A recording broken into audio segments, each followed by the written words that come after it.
Bonjour, j'ai le plaisir de vous retrouver pour la deuxième fois cette semaine pour vous parler encore de la théorie de l'évolutionnisme. J'ai jugé utile de faire cette vidéo parce que la théorie de l'évolutionnisme a eu des répercussions négatives sur l'histoire de l'humanité depuis sa théorisation jusque dans les années 1990. Alors cette vidéo, nous allons l'aborder sur deux points essentiels. Le premier, l'irrationalité de la théorie, et le deuxième, le caractère ethnocentrique de celle-ci.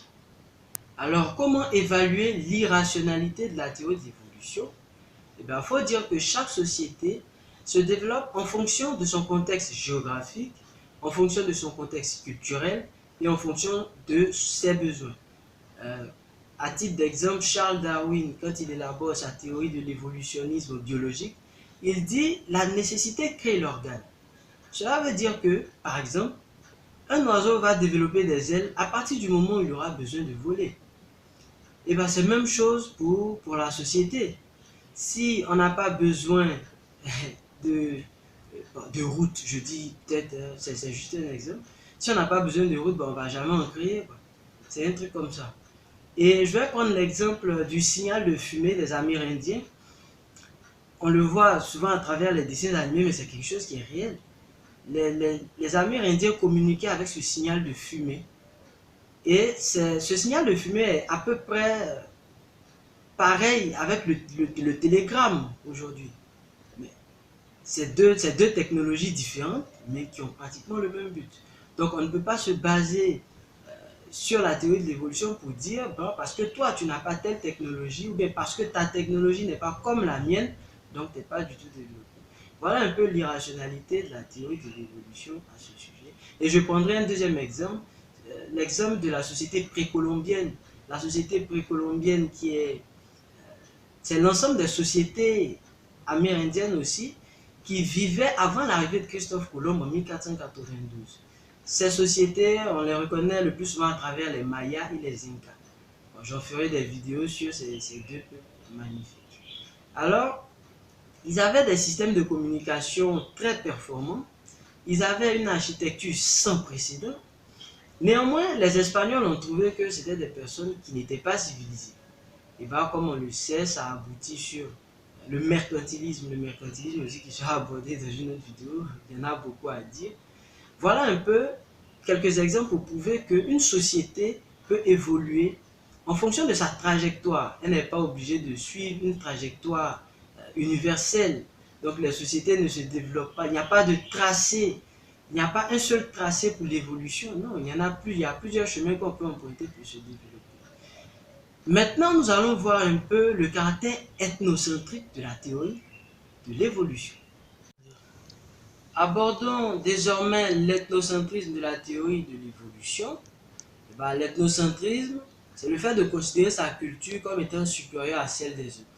Des exemples d'ethnocentrisme courent le monde, mais je vais parler de quelques-uns seulement. D'abord, comme premier exemple, c'est la colonisation. La colonisation, un peu la domination de l'homme blanc sur l'homme noir. Il y a la guerre de sécession aux États-Unis qui commence en 1861, finit en 1865. C'est une guerre qui oppose le nord de l'Amérique, le nord d'Abraham Lincoln, qui veut abolir l'esclavage, tandis que le sud de Jefferson Davis veut maintenir l'esclavage. Donc ça aboutit sur une querelle et il y a près d'1 million d'individus qui sont tués. Quel dommage. Ensuite, on peut parler également de la ségrégation raciale aux États-Unis, dont l'une des figures emblématiques est Rosa Parks, qui en 1955 refuse de donner sa place à une femme blanche qui était arrêtée dans un autobus, dans le même autobus qu'elle. Et après, il y aura Martin Luther King, Malcolm X qui vont militer pour la cause des Noirs aux États-Unis. Eh bien, le dernier exemple en 1990 que je peux citer, c'est celui de l'apartheid qui est semblable à la ségrégation raciale aux États-Unis. C'est pratiquement les mêmes choses, même si les causes ne sont pas les mêmes. Voilà un peu le caractère ethnocentrique. On voit la dangerosité de la théorie de l'évolution.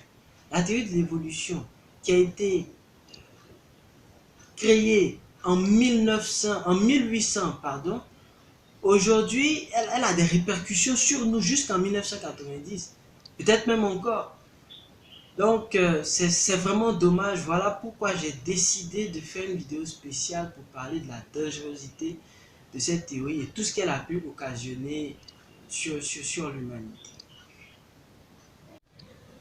Eh bien, pour finir, c'est juste pour dire que la théorie de l'évolution a eu des répercussions considérables sur l'histoire de l'humanité. Penser l'autre comme étant inférieur à nous conduit à poser des actes pour le détruire, à faire des exactions, etc., comme les exemples que j'ai précédemment pris. Et j'aimerais finir sur cette citation de Claude Lévi-Strauss. Il dit comme ça que l'évolutionnisme n'est trop souvent que le maquillage faussement scientifique d'un vieux problème philosophique. Il n'apporte tout au plus qu'un procédé séduisant mais dangereusement commode de présentation des faits. Tout simplement, il veut dire que la théorie de l'évolution agence les faits, mais elle est sans contenu. Elle est sans contenu. Alors, merci de votre attention. Je vois que cette vidéo, elle est terminée. Vous avez la possibilité de vous abonner à ma chaîne. Et si vous avez des questions anthropologiques, vous pouvez les marquer en commentaire et j'en ferai des vidéos. Je vous remercie une fois de plus. On se dit à bientôt pour un nouveau numéro Socio Conçu.